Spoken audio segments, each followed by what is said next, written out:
everybody, myself Isha Gupta. Welcome back to my channel. This is the third video on the series of digital electronics. In the previous video, we have learned about the number system and the conversion between the various number systems. Now, in this video, we are going to learn about the arithmetics in number system and we will discuss the addition and the subtraction process. So let's get started. Arithmetic operations like addition, subtraction, multiplication, and division depend on the number system in consideration. We have always been learning about the decimal addition. So, as an example, if we have the decimal number 7623 to be added to 2807, we very well know that we do it in this way. First of all, we add 7 plus 3. We know this is going to be 10.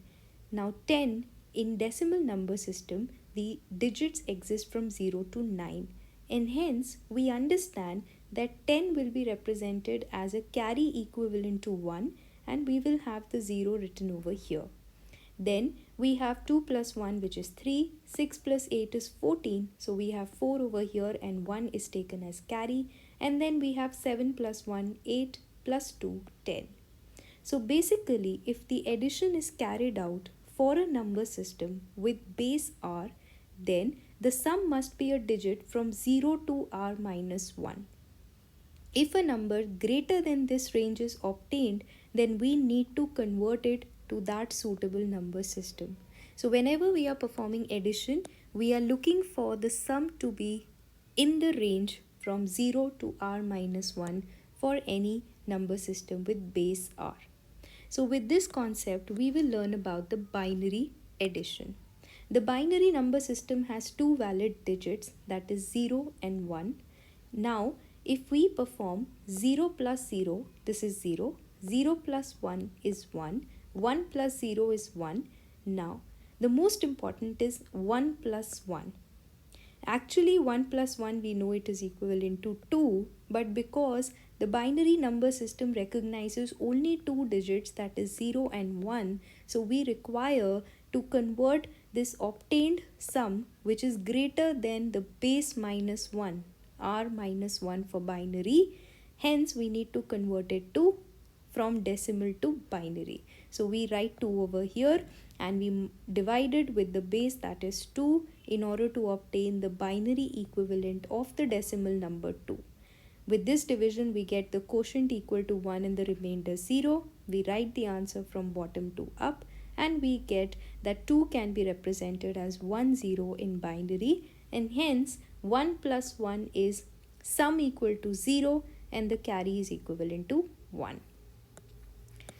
Now let's move further to 4 more examples for the binary addition. So now if we have this question 1001 plus 0111, then we will start from the left hand side and keep adding.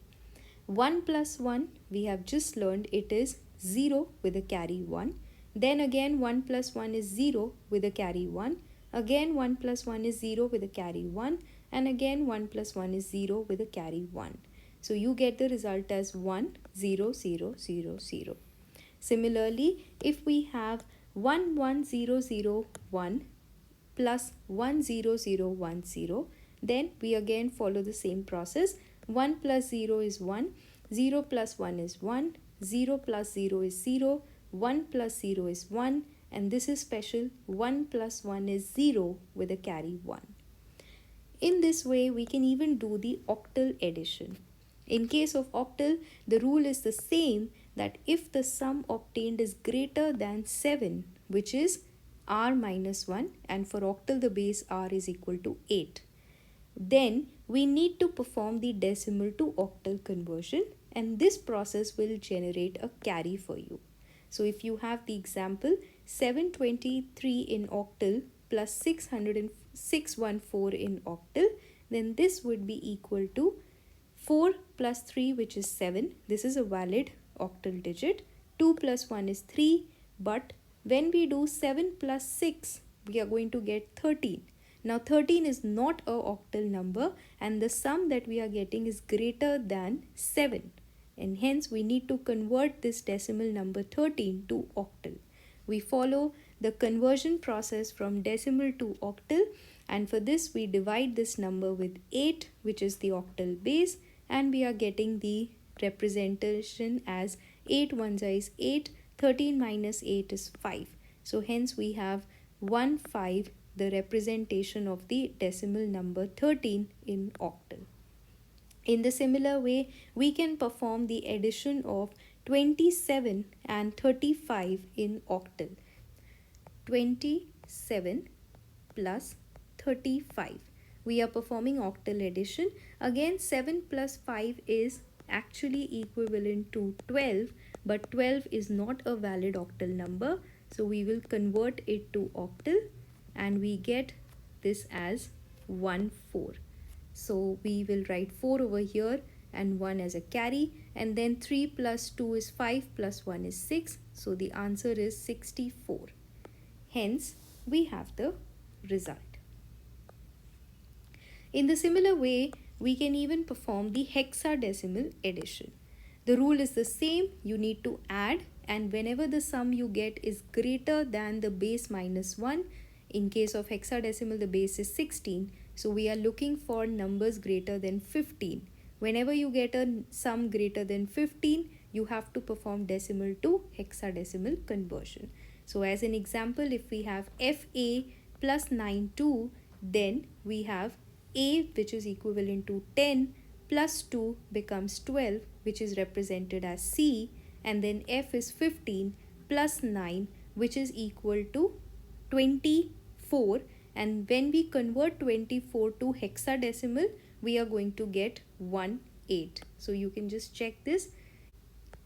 If we convert the number 24 to hexadecimal, we will divide it with 16, and we know this is 16 ones are 16, 24 minus 16 would be 8. So the conversion is 18 in hexadecimal, and hence we have over here.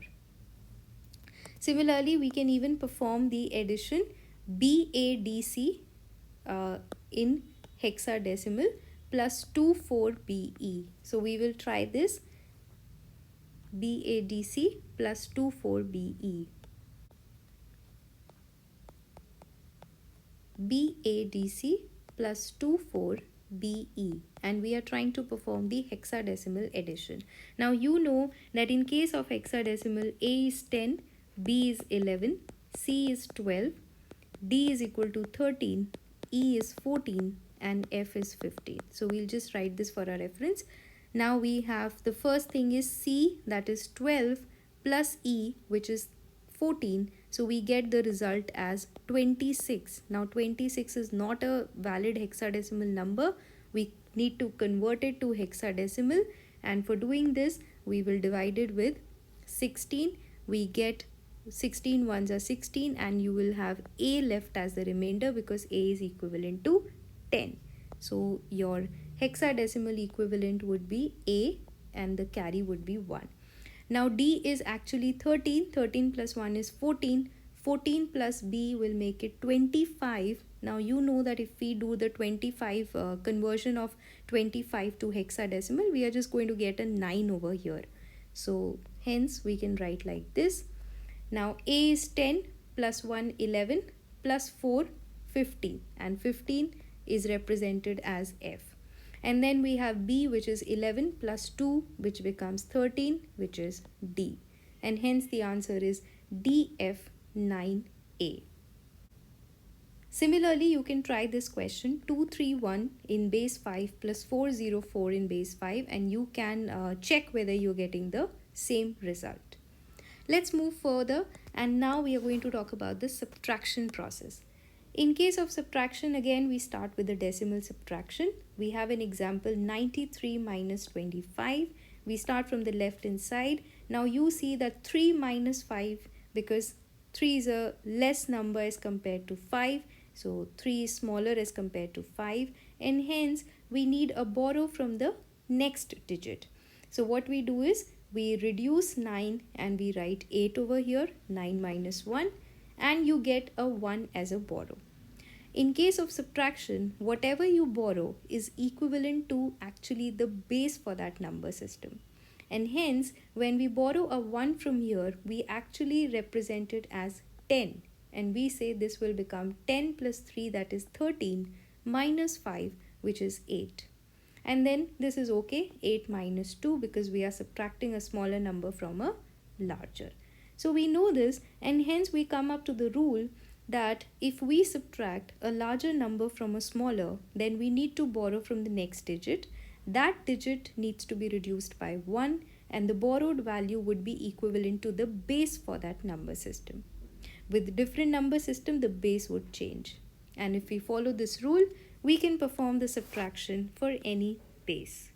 So as an example, we can start with binary subtraction. Again, we have the example shown over here, 1010 in binary minus 0111 in binary.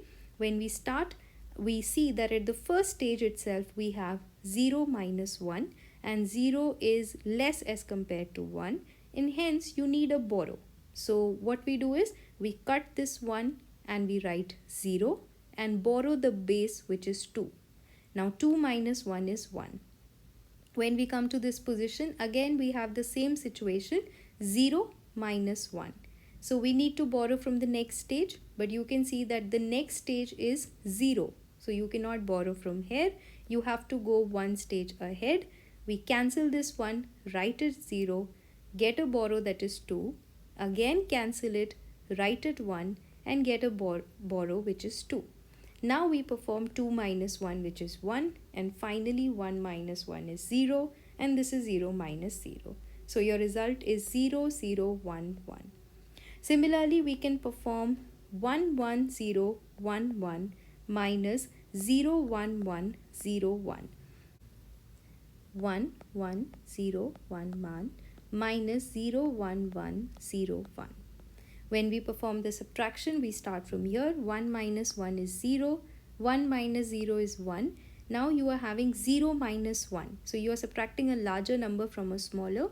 We need a borrow. So we will borrow from the next stage. We'll write this as 0 and we will borrow the base, that is 2. Now we perform the subtraction. 2 minus 1 is 1. Again we get 0 minus 1. So we need to again get a borrow. So we will again write it 0, over here 2, and now we are close to getting the answer. 2 minus 1 is 1 and we have a 0. So the answer is 0, 111, and yes.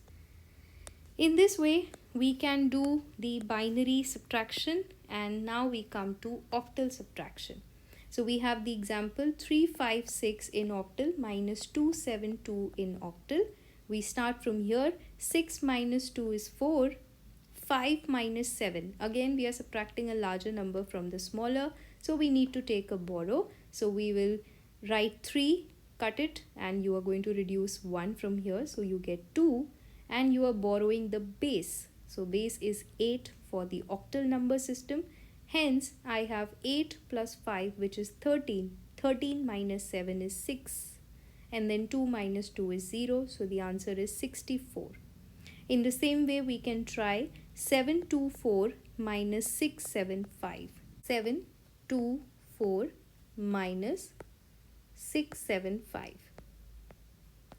We are performing the octal subtraction. 4 minus 5, we are subtracting a larger number from a smaller. So we need to write like this. We borrow a base from here, that is 8. Now 8 plus 4 is 12. 12 minus 5 is 7.